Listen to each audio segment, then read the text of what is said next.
Hi hello welcome back to my channel friends. Mangalya Bandha. ಕಣ್ಮಣಿಗೆ ತನ್ನ ಗಂಡನ ಮೇಲೆ ಒಂದು ರೀತಿಯ ಪ್ರೀತಿ ಉಂಟಾಯಿತು ಆ ಕ್ಷಣ. ಇವತ್ತು ಹೇಗಾದರೂ ಮಾವನ ಹತ್ರ ಮಾತಾಡಬೇಕು ಅಂತ ಅವಳು ಯೋಚಿಸ್ತಿರುವಾಗಲೇ ಮಹದೇಶ್ನ ಬೈಕ್ ಸೌಂಡ್ ಕೇಳಿಸ್ತು. ಏನು, ಮಾವ ಮಿಲ್ಗೆ ಹೋಗ್ತೀನಿ ಅಂತ ಹೇಳಿದ್ರಂತೆ. ಆದರೆ ಅಮ್ಮ ಹೇಳಿದ್ಲು ಅಷ್ಟರಲ್ಲೇ ಮಾವ ಬರ್ತಾ ಇದ್ದಾರೆ ಅಂತ ಆಸೆಯಿಂದ ಬಾಗಿಲಿಗೆ ಹೋದ್ಲು. ಆಗ 2 ಬ್ಯಾಗ್ಗಳಲ್ಲಿ ಹಣ್ಣುಗಳು, ತರಕಾರಿಗಳು ಅಂತ ಎಲ್ಲವನ್ನು ತಂದ ಅವನು ಅವಳ ಹತ್ರ ಏನು ಮಾತಾಡದೆ, ಅವಳನ್ನು ಸರಿಯಾಗಿ ಗಮನಿಸದೆ ನೇರವಾಗಿ ಅಡುಗೆ ಮನೆಗೆ ಹೋಗಿ, ಅಕ್ಕ, ಇದರಲ್ಲಿ ಹಣ್ಣುಗಳೆಲ್ಲ ಇವೆ, ಅವಳಿಗೆ ಜ್ಯೂಸ್ ಮಾಡಿಕೊಡು. ಆಮೇಲೆ ಇದರಲ್ಲಿ ತರಕಾರಿಗಳು ಕೂಡ ಇವೆ, ಅವಳಿಗೆ ಸಮಯಕ್ಕೆ ಸರಿಯಾಗಿ ಊಟ ಕೊಟ್ಟು ನೋಡ್ಕೊ. ಮುಗಿದ ಮೇಲೆ ಹೇಳು, ನಾನು ಮತ್ತೆ ತಂದುಕೊಡ್ತೀನಿ ಅಂತ ಅವಳನ್ನು ಸ್ವಲ್ಪ ಭದ್ರವಾಗಿ ನೋಡ್ಕೋ ಅಕ್ಕ ಅಂತ ಹೇಳಿ ಹೊರಟ. ಆಗ ಹಿಂದೆ ಬಂದ ಕಣ್ಮಣಿ, ಯಾಕೆ ಮಾವ ಇಷ್ಟೊಂದು ಪ್ರೀತಿ ಇಟ್ಕೊಂಡು ನನ್ನ ಹತ್ರ ಯಾಕೆ ಮಾತಾಡ್ತಿಲ್ಲ ಅಂತ ಕೇಳಿದ್ಲು ಕಣ್ಮಣಿ. ಹಾಗೇನೂ ಇಲ್ಲ ಕಣ್ಮಣಿ, ನೀನು ನನ್ನ ರೂಮಿಗೆ ಬಾ ಅಂತ ಹೇಳಿಬಿಟ್ಟು ಮಹಡಿಗೆ ಹೊರಟ. ಅಮ್ಮ, ಮಾವ ನನ್ನನ್ನು ರೂಮ್ಗೆ ಬರಲು ಹೇಳ್ತಾ ಇದ್ದಾರೆ ಅಂದರೆ ನಿನ್ನ ತಮ್ಮ ಸಮಾಧಾನ ಆಗಿದ್ದಾರೆ ಅಂತ ಅನಿಸ್ತಾ ಇದೆ. ನಾನು ಹೋಗಿ ಮಾವನ ಹತ್ರ ಮಾತನಾಡಿ ಬರ್ತೀನಿ ಅಮ್ಮ ಅಂತ ಹೇಳಿಬಿಟ್ಟು ಸಂತೋಷವಾಗಿ ಮಹಡಿಗೆ ಹೋದ್ಲು ಕಣ್ಮಣಿ. ಇತ್ತ ಮಹದೇಶ ಮತ್ತು ಕಣ್ಮಣಿಯ ಭೇಟಿ. ಮಗು, ನಿಮ್ಮ ಅಪ್ಪನಿಗೆ ನಿಜ ಗೊತ್ತಾಗ್ಬಿಟ್ಟಿದೆ. ಇನ್ನು ಮುಂದೆ ನೀನು ಮತ್ತು ನಾನು ಕಷ್ಟಪಡೋದು ಬೇಡ. ಅವ್ರ ಹತ್ರ ಹೋಗಿ ಮಾತನಾಡೋಣ. ನೀನು ನಿನ್ನ ಅಪ್ಪನ ಧ್ವನಿಯಲ್ಲಿ ಕೇಳಲೇ ಇಲ್ಲ ಅಲ್ವಾ, ಈಗ ಕೇಳುವಂತೆ ಅಂತ ಮಾತನಾಡ್ಕೊಳ್ತಲೇ ಅವಳು ಮೆಲ್ಲನೆ ಒಳಗೆ ಹೋದ್ಲು. ಯೋಚನೆಯಲ್ಲಿ ನಿಂತಿದ್ದವನು ಅವಳ ಕಾಲ್ಗೆಜ್ಜೆಯ ಸದ್ದಿಗೆ ಎಚ್ಚೆತ್ತು ತಿರುಗಿ ನೋಡ್ದ. ಕಣ್ಮಣಿ ಹೊಟ್ಟೆಯನ್ನು ಈಗ ತಾನೇ ಚೆನ್ನಾಗಿ ನೋಡ್ದ ಮಹದೇಶ. ಅವನ ಕಣ್ಗಳು ತುಂಬಿ ಬಂದವು. ಹತ್ರ ಹೋದ ಮಹದೇಶ ಅವಳ ಹೊಟ್ಟೆ ಮೇಲೆ ಕೈ ಇಟ್ಟ. ಸಾರಿ ಕಂದ, ನಿನ್ನಪ್ಪನಿಗೆ ನೀನು ಇರೋದೇ ಗೊತ್ತಿರಲಿಲ್ಲ. ನಿನ್ನ ಅಮ್ಮನ ಮೇಲಿದ್ದ ಕೋಪದಲ್ಲಿ ನೀನು ಬಂದದ್ದೇ ನನಗೆ ಗೊತ್ತಾಗದೇ ಹೋಯಿತು. ನೀನು ಚಿಂತೆ ಮಾಡಬೇಡ, ಇನ್ನು ಮುಂದೆ ಅಪ್ಪ ನಿನ್ನನ್ನು ಚೆನ್ನಾಗಿ ನೋಡ್ಕೋತಾನೆ, ಅಪ್ಪ ನಿನ್ನ ಜೊತೆಯಲ್ಲೇ ಇರ್ತಾನೆ ಅಂತ ಮಗುವಿನೊಡನೆ ಮಾತನಾಡಿದನು ಮಹದೇಶ. ಮಾವ, ನಿನ್ನ ಮಗುವಿನ ಹತ್ರ ಮಾತನಾಡಲು ತಾನೇ ಬರ ಹೇಳಿದ್ದು, ನನ್ನ ಹತ್ರ ಮಾತಾಡೋದಿಲ್ವಾ ಅಂತ ಹಂಬಲದಿಂದ ಅವಳು ಕೇಳಿದ್ಲು. ಇಲ್ಲಿ ನೋಡು ಕಣ್ಮಣಿ, ನಿನ್ನ ಮೇಲೆ ನನಗೆ ಈಗಲೂ ಕೋಪ ಇದೆ. ಸಂಪೂರ್ಣವಾಗಿ ಹೋಗ್ಬಿಟ್ಟಿದೆ ಅಂತ ಹೇಳಲು ಸಾಧ್ಯ ಇಲ್ಲ. ಆ ಕಾರಣ ಕೆಲವು ದಿನ ನೀನು ಸುಮ್ಮನೆ ಇರು. ನನಗೆ ನನ್ನ ಮಗು ಸುಖವಾಗಿ ಹುಟ್ಟಬೇಕು ಅಷ್ಟೆ. ಅದಕ್ಕಾಗಿಯೇ ನಿನ್ನ ಅಮ್ಮನನ್ನು ಕರ್ಕೊಂಡು ಬಂದಿದ್ದೇನೆ. ನೀನು ಒಂಟಿಯಾಗಿ ಇಲ್ಲಿ ಕಷ್ಟಪಡೋದು ಬೇಡ. ಇನ್ನು ಮುಂದೆ ನಿಮ್ಮಮ್ಮ ಜೊತೆಯಲ್ಲಿರ್ತಾರೆ. ಮಗು ಹುಟ್ಟಿದ್ರೂ ನಿನಗೆ ಹೇಗೆ ನೋಡ್ಕೊಳ್ಬೇಕೆಂದು ಗೊತ್ತಿಲ್ಲ ಅಲ್ವಾ. ನಿಮ್ಮ ಅಮ್ಮ ಜೊತೆಯಲ್ಲಿದ್ದರೆ ನಿನಗೆ ಸಹಾಯ ಆಗುತ್ತೆ. ಆದ ಕಾರಣ ಇನ್ನು ಮುಂದೆ ಅವರು ಇಲ್ಲೇ ಇರ್ತಾರೆ. ಆಮೇಲೆ ನಿಮ್ಮಿಬ್ಬರ ಮಧ್ಯೆ ಇರುವ ಸಮಸ್ಯೆಗಳನ್ನೆಲ್ಲ ನಿನ್ನ ಅಮ್ಮನ ಹತ್ರ ಹೇಳ್ತಿರ್ಬೇಡ, ಆಯಿತಾ. ಇನ್ನು ಮುಂದೆ ನೀನು ಒಂಟಿಯಾಗಿ ಕೆಳಗಡೆ ಎಲ್ಲ ಮಲ್ಕೊಳ್ಳೋದು ಬೇಡ. ನನ್ನ ರೂಮ್ನಲ್ಲಿ ಬಂದು ಮಲಗಿಕೋ. ನಿನ್ನ ಮೇಲೆ ನಾನು ಆಸೆಪಟ್ಟು ಇದನ್ನೆಲ್ಲ ಹೇಳ್ತಿಲ್ಲ. ನನ್ನ ಮಗುವಿನ ಜೊತೆ ನಾನಿರಬೇಕು, ಅರ್ಥ ಆಯ್ತಾ ಅಂತ ಹೇಳಿಬಿಟ್ಟು ನಿನ್ನ ಹತ್ರ ಮಾತನಾಡ್ತಾನಂತ ನಿರೀಕ್ಷಿಸಬೇಡ. ಸದ್ಯಕ್ಕೆ ನಿನ್ನ ಮೇಲೆ ನನಗೆ ಯಾವುದೇ ಭಾವನೆಗಳು ಇಲ್ಲ. ನನಗೆ ನನ್ನ ಮಗು ಬೇಕು, ಆರೋಗ್ಯವಾಗಿ ಬೇಕು. ಅದಕ್ಕೋಸ್ಕರನೇ ನಾನು ಮಗುವನ್ನು ನೋಡ್ಕೊಳ್ತೀನಿ. ನೀನು ಇಲ್ಲಿಗೆ ಬಂದರೂ ನನ್ನ ಹತ್ರ ಏನು ಮಾತನಾಡದೆ ಸುಮ್ಮನೆ ಸೈಲೆಂಟಾಗಿ ಮಲಗಬೇಕು, ಅರ್ಥವಾಯ್ತಾ ಅಂತ ಹಲವು ಷರತ್ತುಗಳನ್ನು ವಿಧಿಸಿದ ಮಹದೇಶ. ಅವಳು ತಲೆಯಾಡಿಸಿದ್ಲು. ಸರಿ, ನಾನು ಕೆಳಗಡೆ ಹೋಗ್ತೀನಿ ಅಂತ ಸಪ್ಪೆಯಾದ ಮುಖ ಇಟ್ಕೊಂಡು ಸಣ್ಣ ಧ್ವನಿಯಲ್ಲಿ ಹೇಳಿಬಿಟ್ಟು ಒಳಗೆ ಹೋದ್ಲು ಕಣ್ಮಣಿ. ತನ್ನ ಮಗು ಬರಲಿದೆ ಎಂಬ ಸಂತೋಷದಲ್ಲಿ ಬಹಳ ದಿನಗಳ ನಂತರ ಮಹದೇಶ್ನ ತುಟಿಗಳು ಮುಗುಳ್ನಗುವಿನೊಂದಿಗೆ ಅರಳಿದ್ವು. ಹೀಗೆ ಸ್ವಲ್ಪ ಹೊತ್ತಿನಲ್ಲಿ ಕೆಳಗೆ ಹೋದವನು, ಅಕ್ಕ, ನಾನು ಮಿಲ್ಗೆ ಹೊರಡ್ತೀನಿ, ಅವಳನ್ನು ಚೆನ್ನಾಗಿ ನೋಡ್ಕೊ ಅಂತ ಹೇಳಿಬಿಟ್ಟು ಹೊರಟನು ಮಹದೇಶ. ಇತ್ತ ನೀಲುಳ ಪ್ರಯಾಣ ಸಿದ್ಧಾಗಿ ಶುರುವಾಗಿದೆ. ನೀಲು ಮನೆಗೆ ಹೋದ ಸಾಮ್ರಾಟ್. ನೀಲು ತಯಾರಾಗಿ ಎಲ್ಲವನ್ನ ಎತ್ತಿಟ್ಕೊಂಡು ಅವಳ ಅಪ್ಪನ ಜೊತೆ ಮಾತನಾಡ್ತಿದ್ಲು.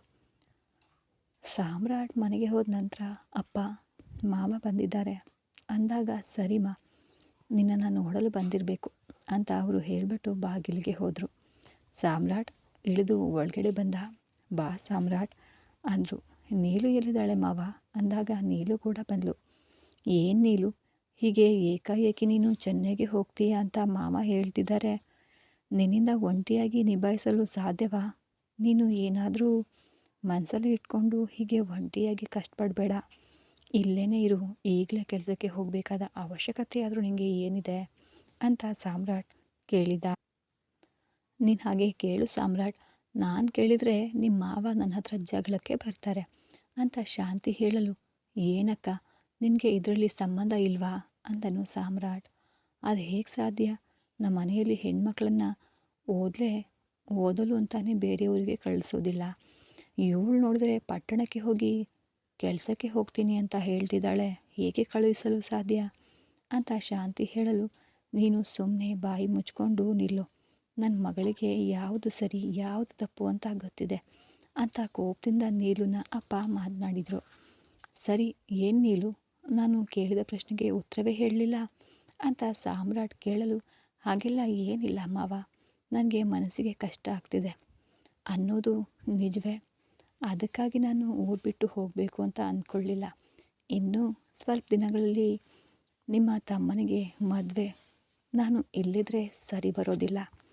ಮಗು ಬೆಳೆಯುತ್ತಾ ಹೋದಂತೆ ನನ್ನಲ್ಲೂ ಬಹಳ ಆಸೆಗಳು ಹುಟ್ಕೊಳ್ತವೆ. ಇನ್ನು ಮುಂದೆ ನನ್ನಿಂದ ಎಲ್ಲವನ್ನ ಸಹಿಸ್ಕೊಂಡು ಇರಲು ಸಾಧ್ಯನಾ ಅಂತ ಗೊತ್ತಿಲ್ಲ. ವಿಚ್ಛೇದನ ಆದಮೇಲೂ ನಿಮ್ಮ ತಮ್ಮನ ಹತ್ತಿರ ಹಕ್ಕು ಚಲಾಯಿಸೋದು ಯಾವುದೇ ರೀತಿಯಲ್ಲೂ ನ್ಯಾಯ ಅಲ್ಲ ಅನ್ನಿಸ್ತು.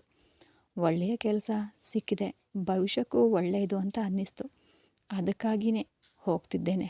ನನಗೆ ಯಾವ ಸಮಸ್ಯೆಯೂ ಇಲ್ಲ. ಆಫೀಸ್ ಪಕ್ಕದಲ್ಲೇ ಅಪಾರ್ಟ್ಮೆಂಟ್ನಲ್ಲಿಯೇ ಮನೆ ನೋಡಿದ್ದಾರೆ. ಅಲ್ಲಿಂದ ಆಫೀಸ್ಗೆ ಹೋಗಿ ಬರ್ತೀನಿ. ಬೇಬಿ ಹುಟ್ಟಿದರೂ ಅಲ್ಲಿ ಇಟ್ಕೊಂಡು ಚೆನ್ನಾಗಿ ನೋಡ್ಕೊಳ್ತೀನಿ. ಯಾವ ಸಮಸ್ಯೆಯೂ ಇಲ್ಲ ಮಾವ. ನನಗೆ ಯಾರ ಮೇಲೂ ಯಾವುದೇ ಬೇಸರ ಇಲ್ಲ. ನಾನು ಓದಿದ್ರೂ ದಡ್ಡಲಾಗಿದ್ದೆ ನೋಡಿದ್ದೀರಾ. ಅದಕ್ಕೆ ನನ್ನ ಮೇಲೆ ನನಗೆ ಅಷ್ಟು ಕೋಪ. ಇವತ್ತು ನಾನು ಹೇಳೋದು ಯಾವುದೂ ನಡೆಯೋದಿಲ್ಲ ಮಾವ. ಇನ್ನು ಮುಂದೆ ಏನನ್ನ ಮಾತಾಡೋದು? ನಾನು ಸಂತೋಷವಾಗಿಯೇ ಹೋಗ್ತಿದ್ದೀನಿ ಮಾವ, ನೀವೇನು ಚಿಂತೆ ಮಾಡಬೇಡಿ ಅಂತ ಹೇಳಿದ್ಲು ನೀಲು. ಸರಿ ನೀಲು, ನಿನ್ನ ಮನಸ್ಸಲ್ಲಿರುವ ವೇದನೆ ನನಗೂ ಕೂಡ ಅರ್ಥ ಆಗುತ್ತೆ. ಸರಿ, ನೀನು ಅಪ್ಪನ ಜೊತೆ ಭದ್ರವಾಗಿ ಹೋಗು. ನಾವು ನಿನ್ನನ್ನು ಆಗಾಗ ಬಂದು ನೋಡ್ಕೊಳ್ತೀವಿ. ನೀನೇನು ಚಿಂತೆ ಮಾಡಬೇಡ. ಆಮೇಲೆ ನಿನ್ನ ಹತ್ರ ಫೋನ್ ಇದೆಯಾ ಅಂತ ಕೇಳಿದಾಗ ಸಾಮ್ರಾಟ್ ಅವಳ ಹಳೆಯ ಫೋನ್ ಒಡ್ಬಿಟ್ನಲ್ಲ, ಅದಾದ ಕಾರಣ ಈಗ ಹೊಸದಾಗಿ ಫೋನ್ನ ನಾನು ಕೊಡಿಸ್ತೀನಿ ಸಾಮ್ರಾಟ್. ತಗೊಂಡು ಆ ನಂಬರ್ ನಿಮಗೆ ಕೊಡ್ತೀನಿ. ನೀವು ನೀಲು ಹತ್ರ ಮಾತನಾಡ್ಕೊಳ್ಳಿ ಅಂದರು ಅವಳ ತಂದೆ. ಸರಿ ಮಾವ. ರಾಶಿಕಾ ಅಕ್ಕನ ಹತ್ರ ಹೇಳಿಬಿಡಿ, ಅವರನ್ನು ನೋಡಬೇಕು ಅಂತ ಆಸೆ ಇದೆ. ನನ್ನಿಂದಲೇ ಅಲ್ಲಿಗೆ ಬರಲು ಸಾಧ್ಯ ಆಗಲಿಲ್ಲ. ಅಕ್ಕನ ಹತ್ರ ಹೇಳಿಬಿಡಿ ಅಂದಾಗ ನೀನೇನು ಚಿಂತೆ ಮಾಡಬೇಡ ನೀಲು. ನಿನಗೆ ರಾತ್ರಿ ತಾನೇ ಟ್ರೈನ್. ನಾನು ರಾಶಿಕನನ್ನು ಕರ್ಕೊಂಡು ಅಲ್ಲಿಗೆ ಬರ್ತೀನಿ.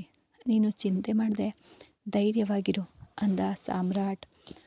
ಇತ್ತ ಶಾಂತಿ ಟೀ ತಂದು ಕೊಡಲು ಅದನ್ನು ಈಸ್ಕೊಂಡು ಕುಡಿದು ಅದರ ನಂತರ ಸ್ವಲ್ಪ ಸಮಯ ಮಾತನಾಡಿಬಿಟ್ಟು, ಮಾವ ನಾನು ರಾತ್ರಿ ಬಂದು ನೋಡ್ತೀನಿ ಅಂತ ಹೇಳಿಬಿಟ್ಟು, ಶಾಂತಿ ಅಕ್ಕ ಮಗು ಬೇರೆ ಊರಿಗೆ ಹೋಗ್ತಿದ್ದಾಳೆ. ನೀನು ಕೋಪ ತೋರಿಸ್ದೆ ಸ್ವಲ್ಪ ಸಮಾಧಾನವಾಗಿ ಮಾತನಾಡಿ ಕಳುಹಿಸ್ಕೊಡು. ಸಾಧ್ಯ ಆದರೆ ನೀನು ಜೊತೆಗೆ ಹೋಗ್ಬಾ ಅಂತ ಹೇಳಲು, ಸರಿಪಾ ಸಾಮ್ರಾಟ್, ನೋಡ್ಕೊಳ್ತೇನೆ ಅಂದರು. ಅದರ ನಂತರ ಹೀಗೆ ಸ್ವಲ್ಪ ಸಮಯ ನೀಲು ರೆಸ್ಟ್ ತಗೊಂಡ್ಳು. ಅಂದು ರಾತ್ರಿ ನೀಲು ಊಟ ಮಾಡಿಬಿಟ್ಟು ತನ್ನ ಅಪ್ಪನೊಡನೆ ಹೊರಟಳು. ಆಗ ಸಾಮ್ರಾಟ್, ರಾಶಿಕಾ, ಮಾದೇಶ, ಕಣ್ಮಣಿ 4 ಕೂಡ ಟ್ರೈನ್ ಹತ್ರ ಬಂದರು. ಅದೇ ಸಮಯದಲ್ಲಿ ಅಲ್ಲಿಗೆ ಸೂರ್ಯನು ಕೂಡ ಬಂದ. ನೀಲು, ಈಗಲೇ ಹೊರಟ್ರೆ ಮಾತ್ರ ರೈಲ್ವೆ ಸ್ಟೇಷನ್ಗೆ ಹೋಗಲು ಸರಿಯಾಗಿರುತ್ತೆ. ಅವಳಿಗೂ ಮನಸ್ಸು ತುಂಬ ನೋಯ್ತಿತ್ತು. ಹಲವು ವರ್ಷಗಳ ಕಾಲ ಬದುಕಿದ ಮನೆ ಅದು. ಈ ಊರನ್ನು ಬಿಟ್ಟು ಬೇರೆ ಹೊರ ಜಗತ್ತು ಅವಳಿಗೆ ತಿಳಿದಿಲ್ಲ. ಓದಿದ್ದಾಳೆ, ಆದರೂ ಇದುವರೆಗೆ ಕೊಯಮತ್ತೂರನ್ನು ಬಿಟ್ಟು ಎಲ್ಲಿಗೂ ಕೂಡ ಅವಳು ಹೋಗಿಲ್ಲ. ಆದರೆ ಇಂದು ತನ್ನ ಪಾಪುನೊಂದಿಗೆ ಒಂಟಿಯಾಗಿ ವಾಸಿಸಲು ಸಿದ್ಧಳಾಗಿದ್ದಾಳೆ.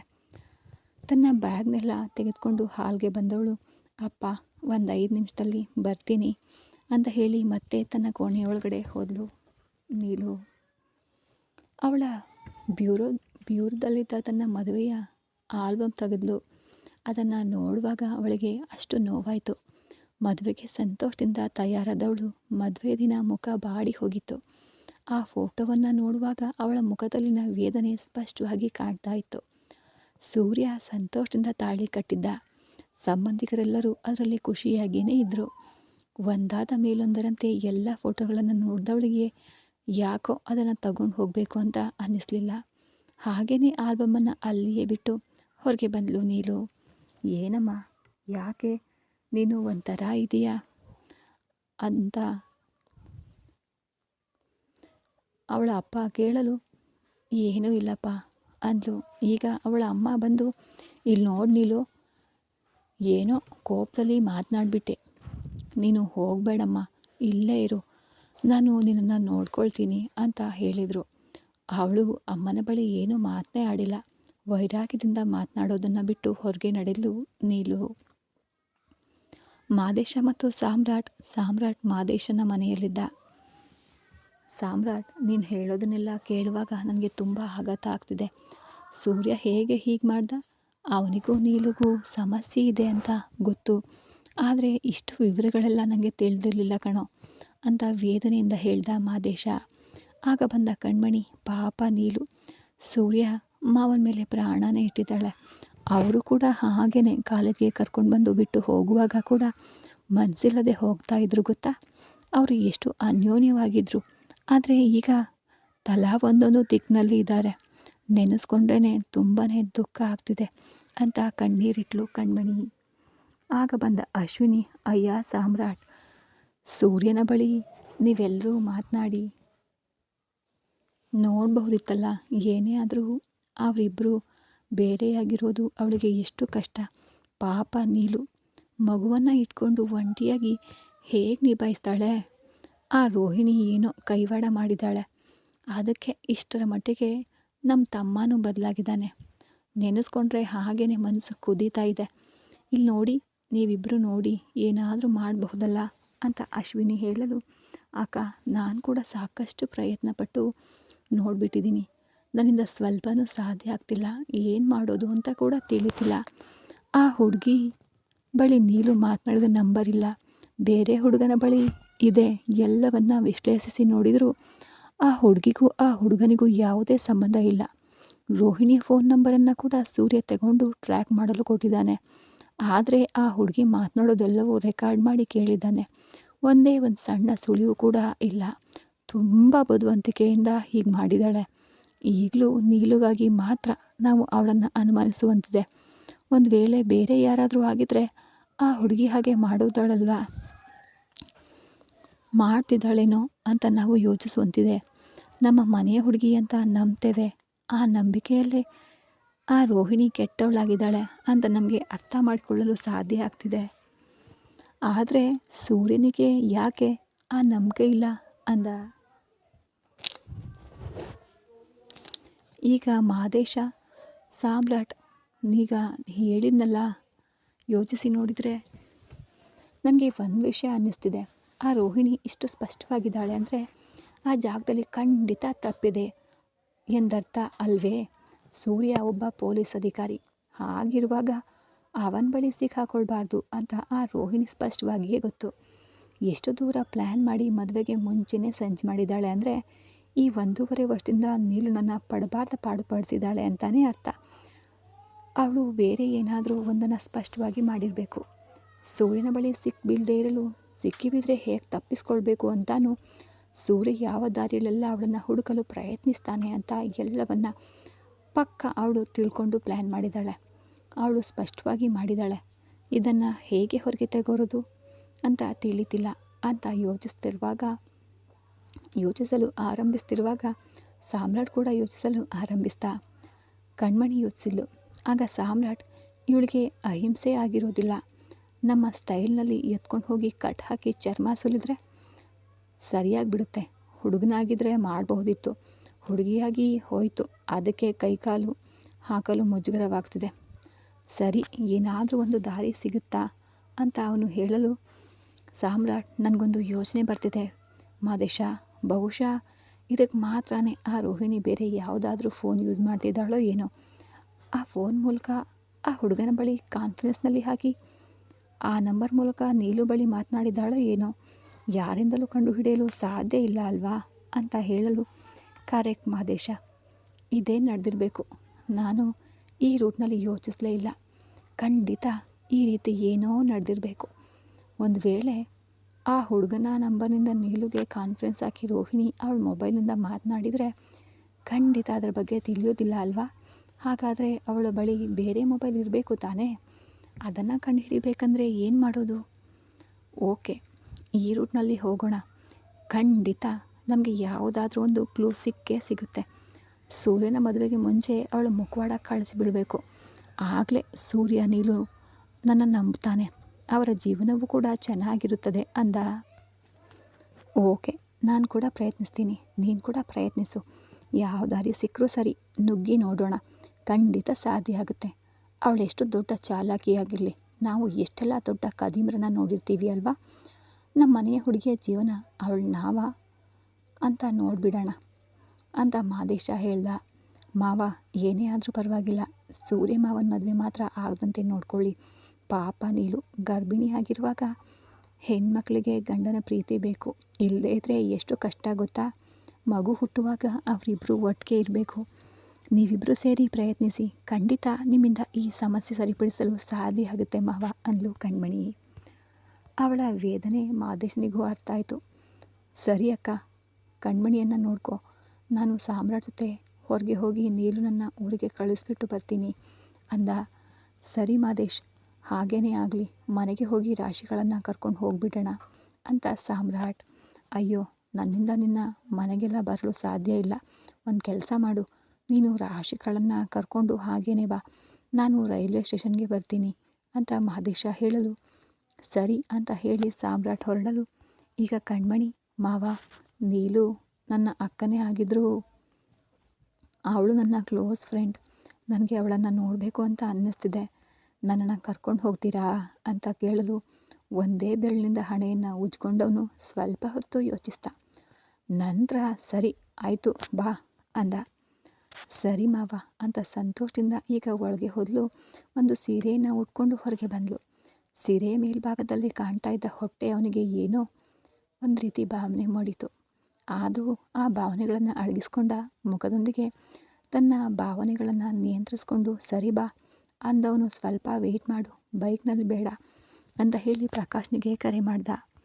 ಈಗ ಹೊರಡುವ ಸಿದ್ಧತೆ ಶುರು ಇತ್ತ. ಪ್ರಕಾಶ್ ಇಟ್ಟಿಗೆ ಫ್ಯಾಕ್ಟ್ರಿಯಲ್ಲಿದ್ದ.